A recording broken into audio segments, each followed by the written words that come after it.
Hai gengs, apa kabar? Senang sekali berjumpa dengan geng semua.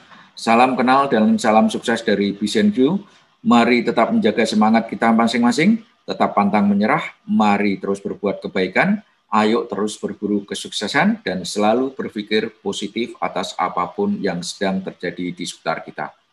Gengs, vlog kali ini adalah melanjutkan vlog yang sebelumnya. Topiknya kita kasih judul hierarki kompetensi 44. Subjudulnya adalah bila tidak terkelola dengan baik.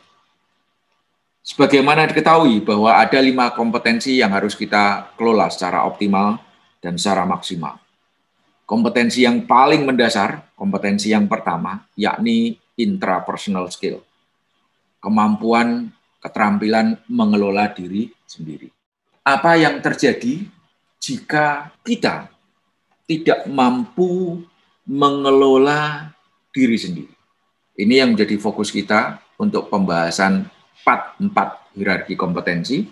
Kita akan bahas 2 kompetensi bila tidak terkelola dengan baik. Yang pertama adalah intrapersonal skill, ya. Kalau tidak terkelola dengan baik, apa yang terjadi? Yang terjadi adalah sebagai berikut. Yang pertama, visi dan goal tidak ada. Dan kalau pun ada, visi dan goalnya rendah dan lemah. Jadi kalau seseorang tidak mampu mengelola diri sendiri dengan baik, maka yang bersangkutan tidak punya visi. Visi itu apa? Goal itu apa? Tunggu pembahasan di vlog berikutnya. Ya. Mereka yang pengelolaan dirinya rendah, visi goalnya nggak ada. Seandainya ada, maka visi goalnya itu adalah rendah dan lemah. Yang kedua, yang bersangkutan mudah terjebak dalam kemalasan.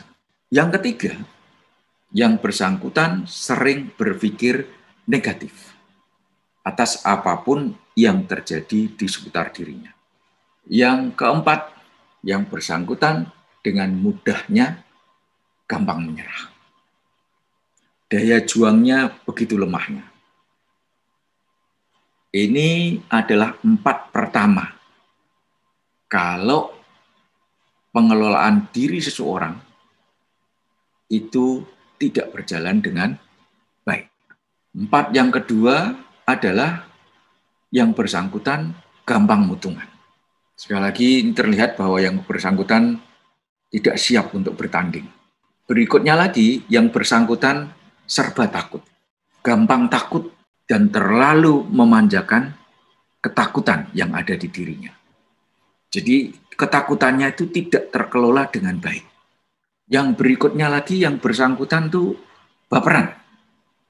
Mudah baper, terlalu banyak membawa perasaan. Itu adalah sebagai ciri bila intrapersonal skill-nya tidak terkelola dengan baik. Yang jelas berikutnya lagi adalah yang bersangkutan tidak percaya diri.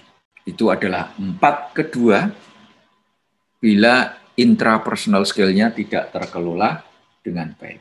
4 berikutnya lagi adalah suka membatasi diri dengan bentuk-bentuk batasan apapun. Tentang topik membatasi diri ini nanti akan dikupas dalam vlog yang berikutnya, lebih spesifik lagi. Tingkat keingintahuannya juga rendah atas segala hal, hobinya mengeluh, dan perencanaan pengembangan dirinya pasti amburadul. Nah gengs, dengan kondisi sebagaimana terlihat dalam monitor, bagaimana seseorang bisa meraih sukses yang diinginkan kalau ternyata mereka visi dan goalnya tidak ada, mudah terjebak dalam kemalasan, sering berpikir negatif, ya. Kita mendapatkan 4 tanda saja, 4 tanda saja ini, maka itu sudah menunjukkan bahwa yang bersangkutan tidak bisa mengelola dirinya sendiri. Apalagi sampai 12 tanda ini ada. Ya.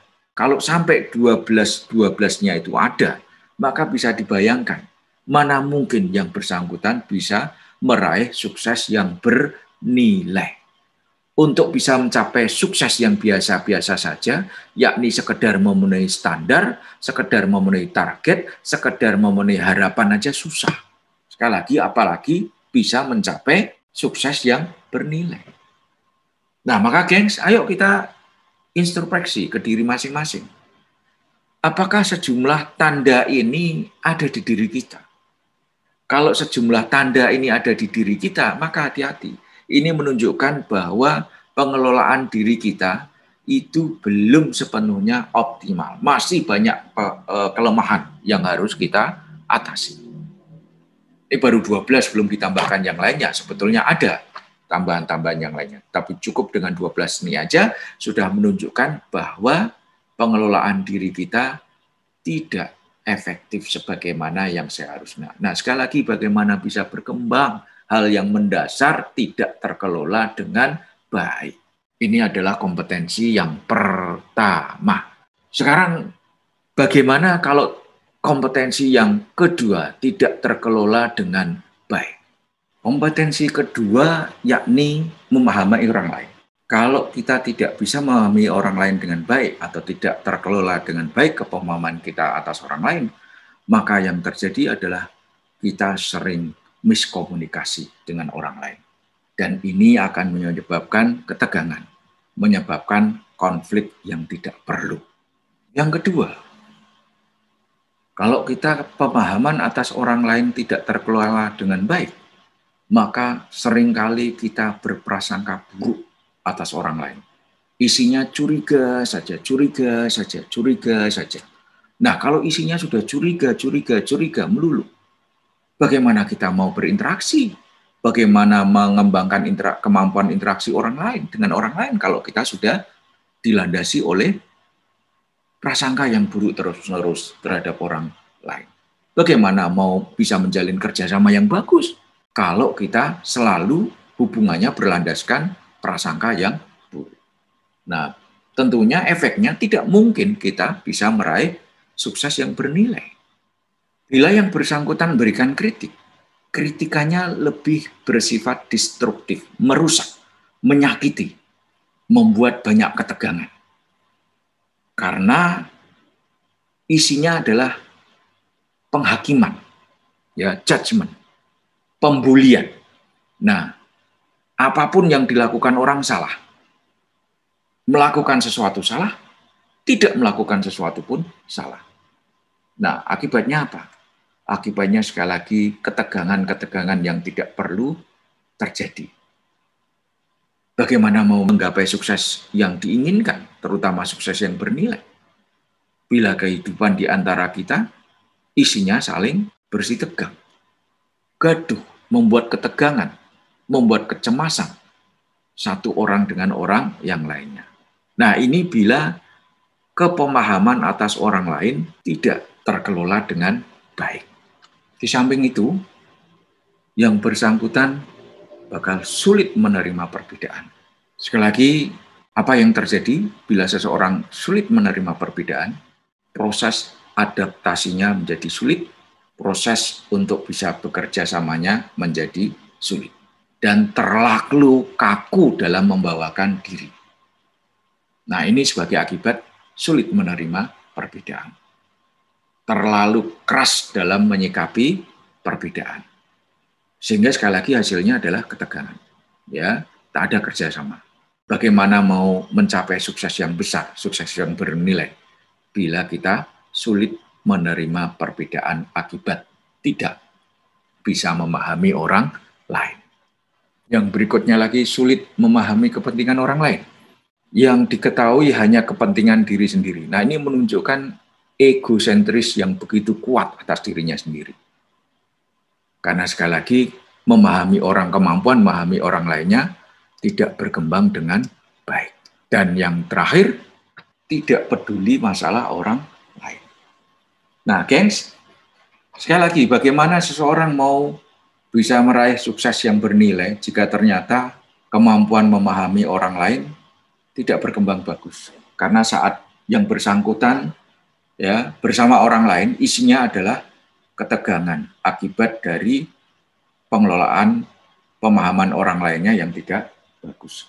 Sehingga orang lain pun jadi tidak nyaman dengan yang bersangkutan. Nah, kalau orang lain tidak nyaman dengan yang bersangkutan, padahal kita ini makhluk sosial, padahal kita untuk bisa meraih sukses yang bernilai, kita membutuhkan orang lain. Oke, gengs? Jadi, mari kita melakukan proses check and recheck terhadap diri sendiri. Apakah di dalam diri kita ada ciri-ciri sebagaimana yang terlihat di layar monitor atas dua kompetensi yang seharusnya kita kelola, malah justru tidak terkelola dengan baik. Geng, sampai sekian dulu kali ini. Mari tetap menjaga semangat kita masing-masing, tetap pantang menyerah, mari terus berbuat kebaikan, ayo terus berburu kesuksesan, dan selalu berpikir positif atas apapun yang sedang terjadi di sekitar kita, agar dari diri kita selalu terpancar energi-energi positif dimanapun, kapanpun waktunya. Gengs, jangan lupa untuk like, subscribe, komen, share. Sampai ketemu di lain kesempatan untuk pembahasan hierarki kompetensi part 5-nya. Terima kasih.